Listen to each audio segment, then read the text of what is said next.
بسم اللہ الرحمن الرحیم۔ السلام علیکم ناظرین، میں ہوں نوید ستی اور آپ دیکھ رہے ہیں digital media capital one T V, اور بات کریں گے وفاقی وزیر علی امین گنڈا پور کے حوالے سے۔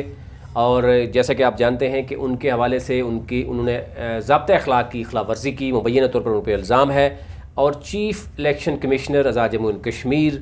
انہوں نے وزیر اعظم عمران خان کو خط لکھا جس میں انہوں نے ایک واقعے کا ذکر کیا۔ وہ واقعہ کیا ہوا ہے وہ اب کیونکہ ڈکی چھپی بات نہیں ہے، سوشل میڈیا کا دور ہے، باقاعدہ طور پر ویڈیو موجود ہے۔ وہ ویڈیو کیا ہے وہ میں آپ کو آگے چل کے دکھاتا ہوں، پہلے ویڈیو دیکھیے گا، پھر آپ کو لیے آسانی ہو جائے گی کہ یہ ہوا کیا ہے۔ لیکن میں صرف اتنا بتا دوں کہ یہ میرپور ڈویژن کا حلقہ ہے، اظہر صادق کے یہاں سے پی ٹی آئی کے امیدوار ہیں، یہ ان کا حلقہ ہے ڈوڈیال، اور وہاں پر علی امین گنڈا پور موجود تھے۔ مبینہ طور پر جو ایک ہمارے ذرائع بتا رہے ہیں کہ یہ کچھ ایریاز ایسے تھے جہاں پر آپ کو پتہ ہے کہ مایوسیاں ہوتی ہیں، محرومیاں ہوتی ہیں، اور پہلے سے ہی عوام سراپا احتجاج ہوتے ہیں، اور کسی خاص امیدوار کے حوالے سے اگر ہو تو ان کو غم و غصہ کا اظہار بھی کرتے ہیں۔ وہ کہتے ہیں جی ہم ووٹ نہیں دیں گے جب تک آپ ہمارا یہ کام نہیں کریں گے، بلکہ وہ یہ کہتے ہیں کہ ہم تو بڑے عرصے سے کہہ رہے ہیں اور آپ نے ہمارا کام نہیں کیا۔ اسی صورتحال کے کیا بنا کہ اظہر صادق صاحب کے اپنے ہی، یعنی پیسہ بھی اظہر صادق صاحب کا ہے جو ہمارے تک سٹوری پہنچی ہے، اور وہ پیسہ دیا گیا علی امین گنڈا پور کو کہ ان لوگوں کو آپ نے 5 لاکھ روپے دینا ہے اور ان کو کہنا ہے کہ باقی ہم جو ہے وہ بعد میں آپ کو کریں گے، اس میں یہ ہوگا کہ وہ سارے کے سارے ووٹ ہمیں دیں گے۔ اور انہوں نے پل کی بات کی اور سڑک کی بات کی۔ اب وہ جو پیسہ دیا جا رہا ہے وہ لینے والا بھی شخص آپ کے سامنے ہے، دینے والا وفاقی وزیر علی امین گنڈا پور خود وہ چیخ کے کہہ رہے ہیں کہ یہ آپ 5 لاکھ پکڑیں اور باقی جو ہے وہ بعد میں کیا جائے گا۔ اور وہ ویڈیو پوری کی پوری موجود ہے، اظہر صادق ساتھ موجود ہے، حلقہ جو ہے 1 ہے میرپور ڈویژن کا۔ اس سے بڑی کلیئر اور چیز کیا آپ کو ملے گی؟ پہلے ذرا ویڈیو سن لیں جو علی امین گنڈا پور دے رہے ہیں وہاں پر، پھر اس کے بعد اس پہ میں بات کرتا ہوں۔ تو میں یہ آپ کو طرف سے دے رہا ہوں کہ آپ لوگ جو ہے اسے اپنا فی الحال اتنا گزارا کر لیں، اور 4-5 جگہوں پہ جو بہت زیادہ خراب ہے اس کو آپ اتنا تھوڑا بہت ٹھیک کر لیں۔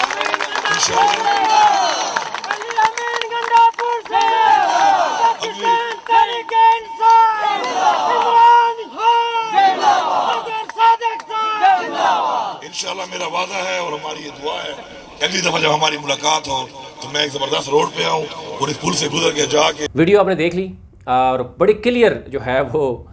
وفاقی وزیر صاحب کیا کہہ رہے ہیں اور ساتھ کون کون کھڑا ہے، بڑا کلیئر ہے، اس میں شاید کوئی چیز نہیں۔ یہ ڈوڈیال کے یعنی میرپور کا حلقہ 1 ہے، اظہر صادق کا حلقہ ہے، وفاقی وزیر علی امین گنڈا پور وہاں موجود ہیں، اور ریٹرننگ آفیسر جو ہیں ان کے اس کو وزیر امور کشمیر کی طرف سے جو جلسے میں شہری کو 5 لاکھ روپے دینا گیا اس کو ایک تو ضبط بھی کر لیا گیا، الیکشن کمیشن کی طرف سے 5 لاکھ ضبط بھی کر لیا گیا، اور امیدوار اظہر صادق کو وارننگ بھی دی گئی، کیونکہ الٹیمیٹلی جو اس کا بینیفیشری ہوتا ہے وہ امیدوار ہوتا ہے۔ بے شک علی امین گنڈا پور وہاں 5 لاکھ دے یا وزیر اعظم عمران خان جا کے 1 ارب کا اعلان کریں، الٹیمیٹلی ڈیفینیٹلی وہ فائدہ اسی کو ہوتا ہے۔ اور اس میں کیونکہ کہا جا رہا ہے کہ پیسہ بھی ان کا ہے، تو پھر اس کے بعد باقاعدہ طور پر ضابطہ اخلاق کے حوالے سے ان کو کہا گیا کہ پابند رہیں، اور چیف الیکشن کمیشنر نے عمران کو خط لکھا۔ اب اس میں جو مزید ڈیٹیل اگر میں بتاؤں تو اس میں ڈوڈیال کی جو پبلی گنر ہے، میں جو امیدوار اظہر صادق ہیں اور دیگر کی موجودگی میں ایک سڑک کے لیے 5 لاکھ روپے دینے کے لیے کہ جو دیے گئے، اس میں ویڈیو، اب ویڈیو کس نے بنائی اس کی جو فورینزک ہوئی ہے اس میں بھی اندازہ ہو گیا کہ ویڈیو بھی اپنے خود ہی بنانے والے ہیں،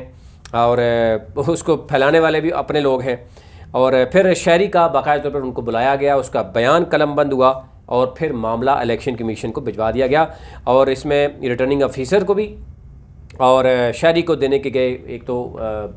فوراً اس نے ایکشن بھی لیا، ریٹرننگ آفیسر نے 5 لاکھ اس نے ضبط کر لیا، ایک تو 5 لاکھ سے بھی گئے، اور اوپر سے بدنامی بھی جو ہے وہ لینی پڑی اظہر صادق کو، وفاقی وزیر علی امین گنڈا پور، کیونکہ اس میں یہ کہا جا رہا ہے کہ وہ ایسا اتنے قصوروار اس لیے نہیں ہے کہ وہ کمپین کر رہے ہیں اس معاملے میں، اور کہیں بھی اگر جائیں گے اس ایریے کا اگر کوئی بھی امیدوار یہ کہے گا کہ سر پیسے میں آپ کو دے رہا ہوں، آپ نے صرف یہ کرنا ہے کہ میرے پاس لوگ آ جائیں گے، تو یہ بیسیکلی اس طرح کا واقعہ ہوا ہے۔ لیکن ظاہر ہے اس کے بعد خط بھی کیا گیا۔ اب یہ دیکھنا ہوگا کہ وزیر اعظم عمران خان 12، 18 اور 23 جولائی کو جائیں گے، وہ اعلانات نہیں کریں گے تو انڈائریکٹلی کیا کریں گے؟ اس پر بہت سی سوچ بچار ہو رہی ہے کہ یہ کہا جا رہا ہے کہ کس طریقے سے امیدوار خود اپنے منہ سے کیسے کہیں جب تک وزیر اعظم خود نہیں کہیں گے، تو یہ ابھی بھی تحریک انصاف میں بڑی پریشانی کا باعث ہے کہ اس معاملے کو کیسے جو ہے وہ دیکھا جائے۔ لیکن یہ چیز آپ کے سامنے رکھنی تھی کہ یہ بڑا کلیئر ہے، اور اب اس معاملے میں صرف معطل ہی ہونا پیسے، اور پھر ظاہر ہے ہم دیکھ رہے ہیں کہ اس طرح کی چیزیں الیکشن کمیشن کے لیے بڑی نقصان دہ ثابت ہوتی ہیں کہ وہ دیگر جو پارٹیز ہیں وہ پھر یہ شوروں کو جو لگاتے ہیں. اب سوشل میڈیا کا دور ہے، اس سے بچ نہیں سکتے. تو یہ بڑی چیزیں کلیئر ہیں، اس میں اب ثبوت بھی سامنے ہیں. دیکھنا یہ ہوگا کہ اس میں کہیں وفاقی حکومت جو ہے وہ اس پر کوئی اثر انداز ہوتی ہے ان کے اوپر یہ سٹوری یا نہیں ہوتی. ابھی تک اتنا ہی. اپنے ملک کا خیال رکھیے. چینل کو ضرور سبسکرائب کیجیے تاکہ ہر نئے آنے والی ویڈیو آپ تک پہنچ سکے. بہت شکریہ.